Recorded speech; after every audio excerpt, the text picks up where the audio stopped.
secrets of different bills. Hey, don't condemn me, you need it, I got it listed, yeah. You wanna make it, I'll show you just how to make it, yeah. I got all the rarest bills, and I ain't done yet. Went from the finish to making bills like a prospect. Flow space and slashes to catching us with a law threat. You keep the medals cause the right one's coming up next. Only scratch the surface. Still they try to drag my name in dirt. They try to bring me down.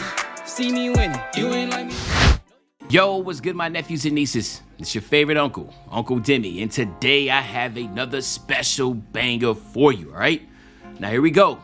This is what y'all been waiting for, man. We're getting footage. You're getting information on the Myplayer builder. And let me tell you something, man. If it comes to who knows the builder inside and out, come on, man, really? Like, is that really a question? You know what I'm saying? Is that really a question? Who actually knows how this builder works inside and out? Really? Like, do we have to go down a list of things that I do?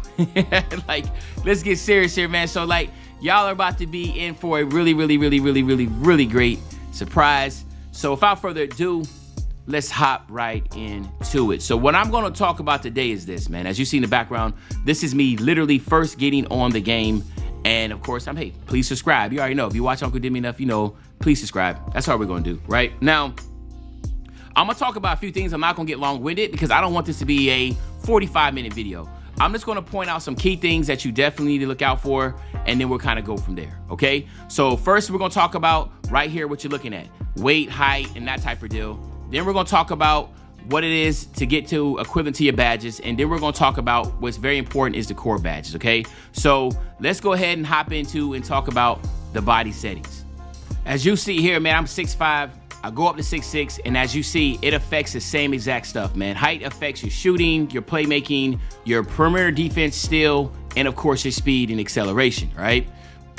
What's actually pretty amazing here is that now at 6'10", with a max wingspan, you can still get pro dribble animations. Like, that's insane to think about. You're 6'10", max wingspan, and you're still able to get pro dribble animations. That is now the cutoff. 6'10", max wingspan, pro dribble animations. Now let's look at the actual builder. So again, visually, it looks just the same as 22, but there are some different kinks to it. As you see here, I'm gonna upgrade my driving dunk, just trying to see what moves. And as you see, upgrading driving dunk moves your close shot, your driving layup, your ball handle, your defensive rebound, your vert, and some of your strength, all right? Like, that's pretty amazing to think about now that these sliders beforehand used to move one or two. Now a ton of different attributes move. So what that means is it makes it a lot difficult to get really big demigod builds because a lot of attributes are moving at one time, which of course is going to move your overall up a lot, okay? Let me just go ahead and stress this again. You're 25 overall. You max out your driving dunk, and you become a 59. That is a 34-point swing. That is unheard of in NBA 2K22. That is why 2K23 is very difficult when it comes to the builder. And I said in my previous videos, while you definitely want to look to specialize. Mike Wayne spoke on that, right? I'm speaking on that. You definitely want to try to specialize in a position because if you try to max out so many categories, it's not going to happen, okay? Now, as you see in here, as we fast forward to the tail end of this build, you can see already finishing is the only thing that's basically touched. Everything else is really struggling, right? There's no shooting, really below average defense, and basic playmaking, okay? We haven't even got into the badges of this. So again, moving and driving, look at the close shot. When I move my close shot, my mid-range and my free throw moves up. Again, in 22, if you move your close shot, the only thing that moved was your mid-range shot. So again, it's just showing the fact that now a lot of each attribute is attached to not one, not two, but 3, 4, or 5, or you saw in the beginning, 8 different attributes move.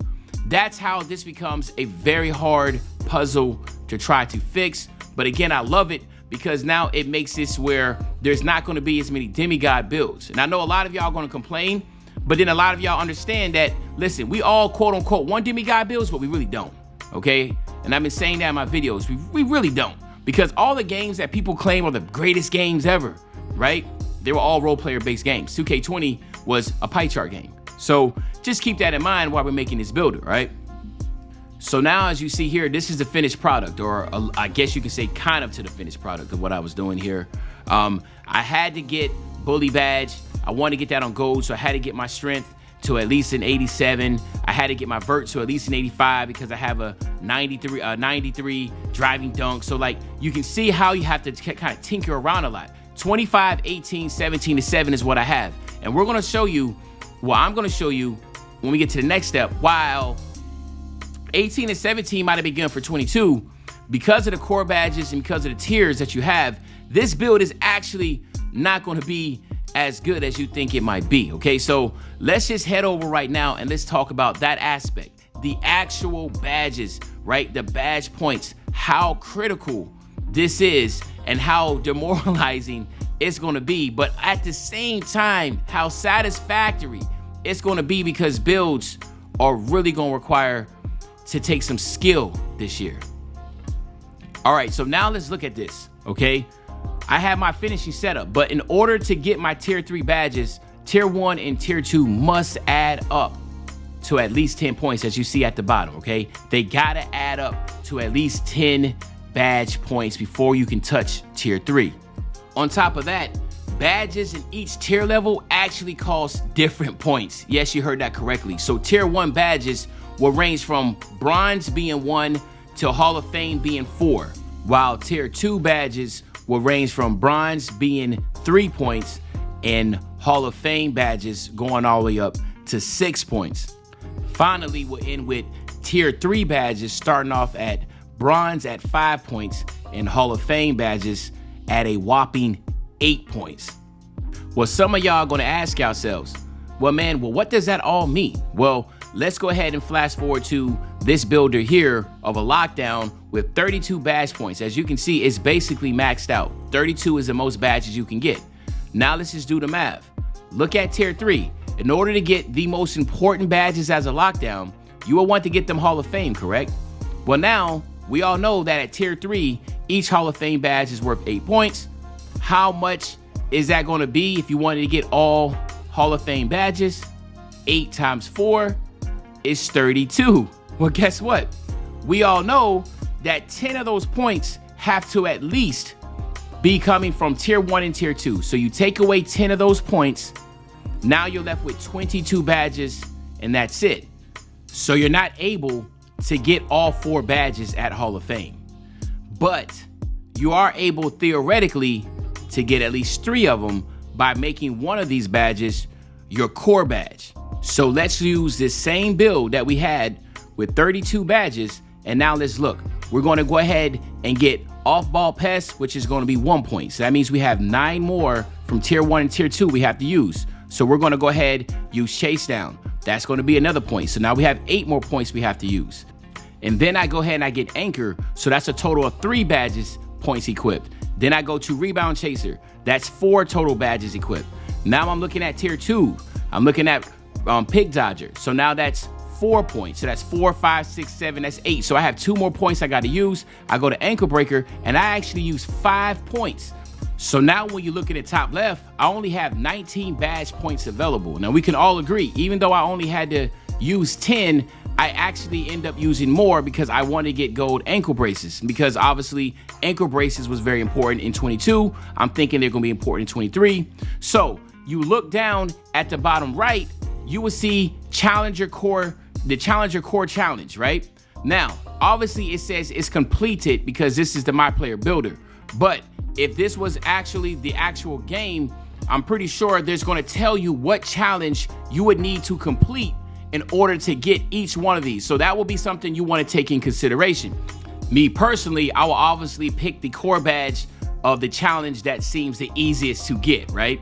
Now, to keep in mind, the core badge, it will not go against the points that you have. So basically, if I was to pick Challenger as my core badge, I will still have 19 badge points, okay?